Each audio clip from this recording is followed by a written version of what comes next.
The year was 2042, and humanity believed it had finally reached the quiet age of progress. Diseases that once terrified entire continents had been cured. Wars had slowly faded into tense memories rather than daily headlines. Cities glowed peacefully at night, and technology had made the world feel smaller than ever. Yet something strange had begun happening. Not explosions, not disasters. Something quieter.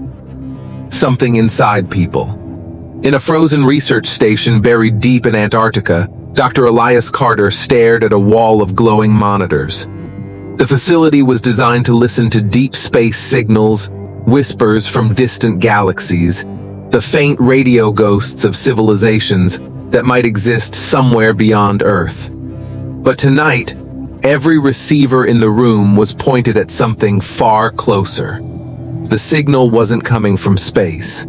It was coming from Earth itself. The speakers crackled softly as a distorted voice repeated the same sentence over and over through static. "We are not connected." Elias leaned closer to the console, confused. His assistant Maya walked quickly across the room holding a tablet filled with neurological scans. "Dr. Carter, you need to see this." On the screen were brainwave readings from hospitals and research labs around the world. At first they looked normal. Random patterns, chaotic spikes, the usual electrical storms of human thought. But then Maya zoomed out. And suddenly the patterns aligned. Millions of different brain scans from completely different people, slowly sinking into the exact same rhythm. Elias felt a chill crawl down his spine. "That's impossible," he whispered. "Human brains don't synchronize like that." Maya shook her head slowly. "That's what I thought too." Another monitor lit up with a world map. Red dots began appearing one after another across continents. London, Tokyo, Lagos, Sao Paulo, Toronto. Millions of tiny lights blinking into existence. "These are the people whose brain activity matches the pattern," Maya said quietly. Elias stared at the map in disbelief. "How many?" Maya swallowed. "Over 2 million, and rising every minute." The radio speaker crackled again. "We are not connected." The exact same sentence was now being recorded from thousands of communication stations around the world. Different voices, different languages, but somehow the same message. Elias rubbed his temples, trying to think. "If human brains are syncing," he said slowly, "that would mean humanity is developing something like a hive mind." Maya looked up at him, uneasy. "But they're all thinking the opposite." She pointed at the repeating sentence on the monitor. "We are not connected." Elias stared at the words, then suddenly realized something terrifying. "If we all believe we're not connected," he whispered, "why are we all thinking it at the same time?" Far away in a hospital in Germany, a patient suddenly sat upright in bed, screaming. Doctors rushed into the room as the brain monitor beside the bed began flashing violently. "What's happening?" one of them asked. The patient grabbed the doctor's arm with trembling hands. "Make it stop," he gasped. "What do you see?" The man's eyes were wide with panic. "Everyone." The monitor showed something the doctors had never seen before. The patient's neural patterns were syncing with thousands of other brains across the globe. Electrical signals pulsed through his cortex every 10 seconds, perfectly synchronized with the same signal appearing in millions of other people.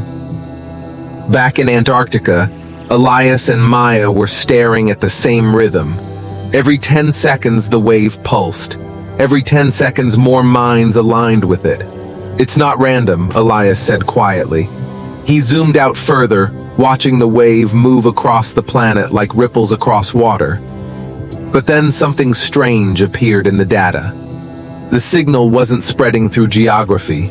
It was spreading through emotion. Fear triggered it. Grief amplified it. Loneliness strengthened it. Even joy carried it forward. Maya's voice trembled slightly. That means emotions are transmitting the pattern.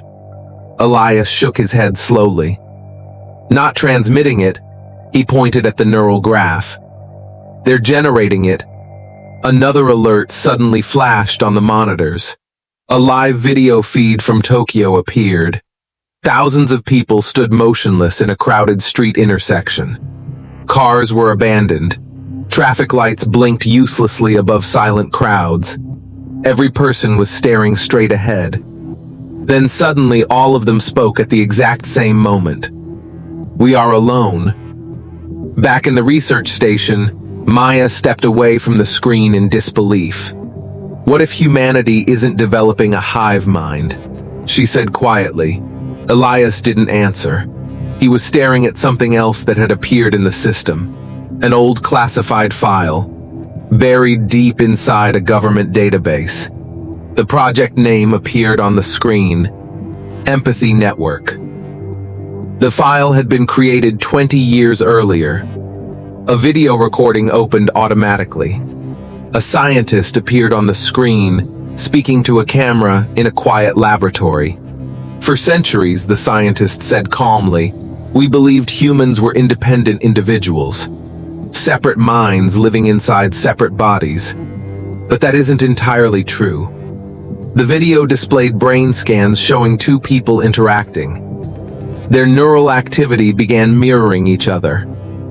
When humans communicate, the scientist continued, our brains begin synchronizing through mirror neurons. Facial expressions, voice tones, emotional responses, they subtly influence each other's thoughts. The next slide showed thousands of brains slowly aligning.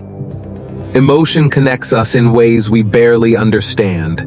The scientist paused. Which means humanity already shares a kind of neural network. Elias leaned forward, heart racing. The video continued. Our experiment attempted to amplify that connection. New footage appeared showing powerful neural transmitters designed to synchronize emotional signals across large groups of people. At first it worked, the scientist explained. Empathy between subjects increased dramatically, but something unexpected happened. The screen filled with chaotic brain patterns. The emotional network began growing beyond our control. Elias paused the video. They tried to connect humanity, he said softly. Maya looked at the global neural map again. And now it's happening by itself. Suddenly, every monitor in the room flashed at once. The signal spiked violently. Billions of neural readings surged into synchronization. For one moment, the entire planet aligned, and every human felt the same emotion at the exact same time: loneliness. Across Earth, people suddenly stopped walking. Some collapsed. Some began crying without understanding why. Because for the first time in human history, everyone was feeling everyone else's pain. Elias felt tears forming in his own eyes.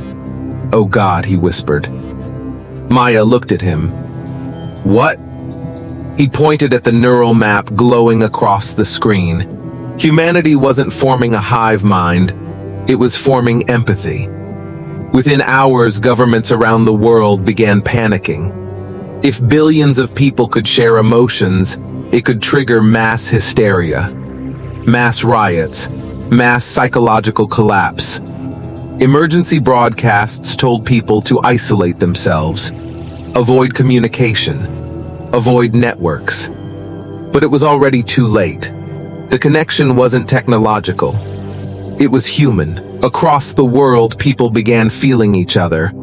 A mother crying in Brazil, a wounded soldier dying in a battlefield, a child laughing somewhere in India. Every emotion rippled outward like waves through water. Millions collapsed under the weight of feeling so many lives at once. Yet something unexpected happened. Violence began disappearing. Crime stopped. Wars fell silent. Because when someone hurt another person, they felt the pain themselves. A soldier dropped his weapon in shock. "I felt him die," he whispered. A criminal broke down crying in the middle of a robbery. "I felt her fear," he sobbed. Humanity was changing, not controlled, not forced, simply understanding each other. Maya stared at the neural signal growing stronger. "What happens if the connection keeps increasing?" she asked quietly. Elias watched the rising wave. "It will, and when it does," he hesitated. Individual thoughts might disappear. Days later, the signal reached its highest intensity. Every human brain on Earth synchronized for exactly 10 seconds. During those 10 seconds, something extraordinary happened. Everyone saw the same memory: ancient humanity. Small tribes huddled around fires in dark forests. Early humans surviving not through strength or speed, but through cooperation and shared emotion. Empathy had been humanity's greatest evolutionary advantage. But over centuries, modern society had weakened it. Competition replaced cooperation. Isolation replaced community. The connection slowly faded. Until now, human brains were restoring it.